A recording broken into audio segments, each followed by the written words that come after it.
Hello and welcome. My guest today is Andrij Dobriansky, Director of Communication at the Ukrainian Congress Committee of America. Andrij, thank you so much for joining us.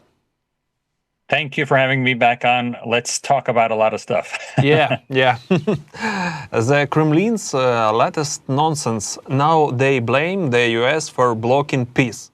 Keith Kellogg, the U.S. president's envoy on Ukraine, called it a lie. Washington and Kyiv aren't stopping talks. Is Putin risking it all by picking a fight with the U.S.?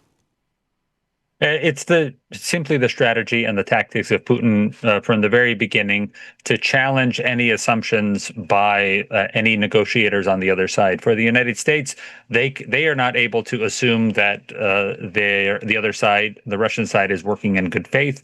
And however, the Russians have been doing everything possible to take attention away from their not working in good faith and trying to blame everybody else. It could be the United States, it could be Ukraine, it could be NATO alliance or other nations. In their mind, so long as they demonstrate that there is no good faith, so even the concept of good faith that shouldn't exist, they win in that respect, as opposed to the United States and Ukraine trying to uphold international standards, international law.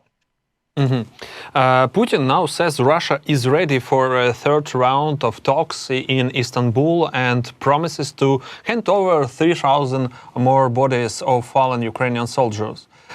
Is he stalling negotiation by using these tragic humanitarian issues as a tool? Absolutely. We've heard from the very beginning of at least this administration, the Trump administration, which sought to open a new door for diplomacy right from the very beginning, and month after month now. 4 months after President Trump offered a unconditional ceasefire that Ukraine took up, Russia has not even offered a limited ceasefire. Even on those rare occasions where they have announced a unilateral ceasefire, such as around Easter or around other holidays, this was something that they themselves did not honor. So, in terms of how Russia is moving forward, simply put, they are not acting in good faith, and it is clear that only by increasing pressure by the West, by Ukraine, by the United States, is it possible to get Russia to the negotiating table. Outside from increasing pressure, they are not going to offer anything, and all they've been doing in the meantime is gathering troops and resources along their border. It's already been a month since the second round, and there is still no date for the third. When do you personally expect these talks to finally happen? Well, it seems that the previous talks happened very quickly. So even if we don't know today that there's a talk next week, it's quite possible that by next week there are already discussions somewhere. The problem is the fact that the Russian side has continually embarrassed the White House, not just not allowing the State Department to take place, whether Marco Rubio, who was already in Turkey, he was ready to sit down and negotiate with Lavrov, which never happened. We know President Zelensky was in Turkey, ready to speak directly with President Putin. That never happened. And even when it came time for the two sides to sit in a room together for the first time since the full-fledged invasion, we know that the Russian side didn't even want to have an American observer as part of the negotiation. So it's clearly bad faith.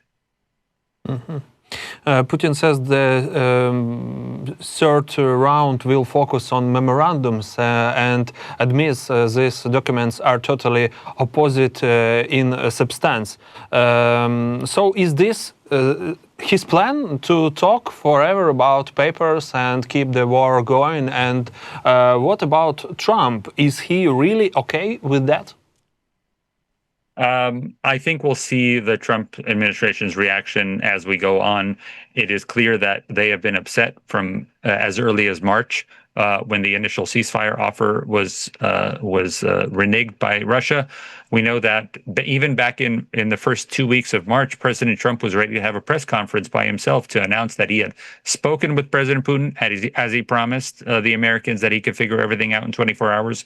And that that press conference that was on the schedule had to be canceled. It upset President Trump that he had made it clear that he wanted to announce to the world that peace is possible.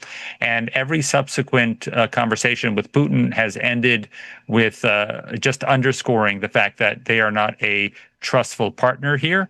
And every time the United States has worked with Ukraine, it seems as if there are different positives for the United States, not least of which was the minerals deal that was signed now almost 2 months ago. And in fact, one of the things that has happened more recently is the fact that Russia has been targeting those mineral deposits in terms of land acquisition. This is only going to serve to enrage the White House even more. Mm-hmm. The war in Ukraine is turning worse for Kyiv. By fall, the situation at the front could get much darker without fresh Western weapons. That's according to the Financial Times. Could Trump really pull the plug on U.S. support for Ukraine? Well, he's already pulled the plug. There will be no continuing effort as far as what the United States did in the first 3 years of the war. That entire system of searching for weaponry already in U.S. warehouses and then sending that to Ukraine, or finding other already made weapons, older weapons, and sending those to Ukraine, that is not going to happen. At this point going forward, it'll only be newly manufactured weapons, and those will have to be paid for through the frozen assets, through a European backer, or other international partners to supply Ukraine with those arms. Also, it shouldn't be skipped over that Ukraine is producing a lot more that it needs that it didn't at the beginning of the war. And we know that we're getting closer and closer to 50% of the type of munitions it's using are all being produced domestically in Ukraine already. After the NATO summit, KFS like Ukraine passed to NATO and Russia is to blame for the war were dropped from the final text. To me, that's a total fall, but Ukrainian analysts ignore this and say the summit was a win for Ukraine. What's your take? There are two sides to this. In the United States, there's the side, and in the world as well, in NATO alliance, there is the side that is thankful that there was no scandal at the NATO summit, that President Trump didn't storm off and leave early like he did from the G7 summit. There's a positive that there was a meeting with Zelensky that didn't happen at the G7 summit. So that's the positive side. Also, the other positive side is that it seems like even with the language being removed, all the nations signed off on the final statement from The Hague. So positive to state. On the opposite side, there was a meeting with Zelensky and Trump, but nobody got access to it, so we didn't get to hear them. That would have been better from the position of some people. There's also the fact that the statement was signed off by everybody, but as you mentioned, it did not include even the level of language in the previous statements. So why are we at this critical moment deciding to water down our statements, deciding not to recognize that Russia is the lead sponsor of terrorism in the world and should be treated as such? That is because of the tactic of negotiation used by this new United States administration, which is using all over. It's using negotiation as far as deporting its undocumented citizens to different countries across Africa and South America. It's using negotiations with over 160 countries as far as trade deals that it seems to want to implement tariffs on out of nowhere. So the tactics that this administration in the United States is using as far as NATO, watering down the language so they can have direct negotiations with Russia, simply goes in line with the fact that this administration does not think of international bodies like NATO, like the United Nations, like Organization of American States, anything that requires multilateral negotiations. That is not what this administration favors. They favor having direct negotiations. So no matter what comes out of NATO, they prefer to have a direct agreement with Russia as opposed to getting other countries on board. Mm-hmm. If we talk about summit NATO, Ukraine has now been folded into NATO's spending, with NATO pledging to raise the defense budget to 5%.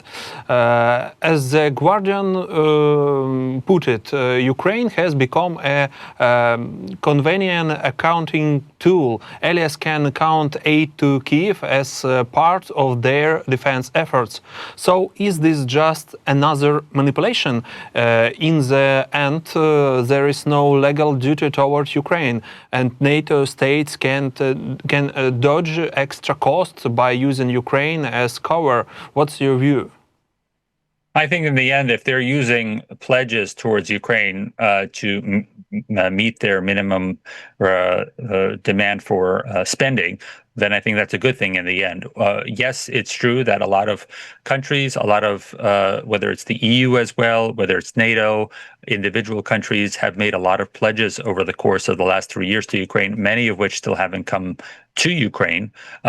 So we should work as an international alliance to make sure that everything that's been pledged to Ukraine comes to Ukraine. But in the end, if the pledges are to help Ukraine, I think that's only for the best for Ukraine. Mm-hmm. If we look at the overall political mood in the US or even in associate, what's really going on there? Has domestic politics taken the supply chain away from Ukraine? Everything is about domestic politics for the last several weeks. Even with the G7 summit and the NATO summit, the main topic of discussion has been our national budget, which is currently being discussed this week because President Trump has insisted that he gets to sign a new national budget by the 4th of July, which is this week, Independence Day in the United States.